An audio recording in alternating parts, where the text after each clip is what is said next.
Tsara ny vokabary tamin'ny taom-pambolena 2022 2023 nateo aza ny etreketreky ny toetrandro. Nanomboka ny taona 2022 dia nisehatra manerana ny fatra 13 ny tetika Papri izay eo ambany fiahin'ny Ministeran'ny Fambolena sy ny Fiompiana ary tohanan'ny gouvernemanta japonais.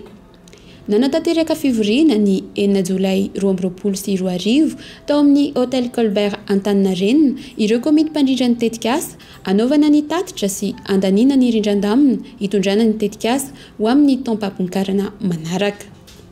Andiany fahatelo amin'ilay projet Papria izay fantatritsika fa misehatra eo amin'ny CAP-ariana fanatsarana amin'ny vokabary ary izy ihany koa no atao hoe nifototra tao anatin'izay atao hoe fanapariahana an'ireo teknika mpambolem-bary ataontsika hoe moderna sy noatsaraina mba ahafahana mampiakatra an'izay taham-pamokarana ny fambolem-bary erefa Madagasikara izay. Raha tao anatin'ny fazy teo aloha voalohany sy faharoa dia misehatra tao anatin'ny faritra 12 ihany ny tetikasa Papria fa ankehitriny ao anatin'ity fazy fahatelo ity dia efa mahenika an'ireo faritra rehetra manerana ny nosy ary isan'ny mampiavaka an'ity ataontsika hoe fazy fahatelo ity ihany koa dia tsy mionona fotsiny ao anatin'izay fanapariahana an'ireo teknika noatsaraina ampiakarana ny taham-pambolem-bary izay fa efa miroso ao anatin'izay fidirana ihany koa amin'ny industrialisation ny secteur izay satria raha fantatritsika ny tanjon'ny Madagasikara ny atratrarana ny fahavitantena ara-tsakafo dia fantatritsika loatra fa zava-dehibe ny famokarana ny vary ho an'ny Madagasikara ho an'ny Malagasy ary isan'ny tanjona nifosan'ny ministera ny fatratrarana izay fahavitantena ara-tsakafo izay indrindrindrindra ny fahavitantena ara-bary izay tokony ho tratraritsika amin'ny taona 2023 ny izany dia mifototra ao anatin'izay fampiakarana ny taham-pambolem-bary izay ary aporisihana ihany koa ny ao anatin'ity fazy fahitelo ity zany ao anatin'izay koa dia efa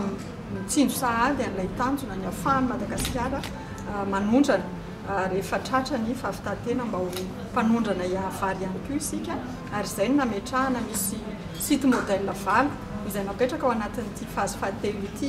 anaovana izay fanapariahana efa miroso amin'izay hoe agrande. Hita taratra tamin'izany fa tsara ny vokatra na dia nisy aza ny rivodozan'ny fanesy satria mbola nahatratra 3,4 alina sy 4,4 tapitrisa taonina ny vokabarin'ireo tantsaha no tohanan'ny tetikasa nandritra ny taom-pambolena 2022 2023 ary mahery ny 3 alina ihany koa ireo tantsaha nahazo fiofanana. Mahatratra 4,30 taona ny masom-boly vokatra tamin'ity taona 2022 ity ary efa andalana ny fampitomboana ny karazam-bary fivary 2,30 sy fivary 5,20 izay iaraha-miasa amin'ny Fofifa, Ambohitsilaozana sy Kianjasoa. Tantsaha miisa 710 kosa no miara-miasa amin'ny tetikasa Papri amin'ny fampiarana ny pidipinina amin'ny lemaka miisa 40 ao amin'ny faritra Nalamanga sy Amoron'Mania ary Betsiboka.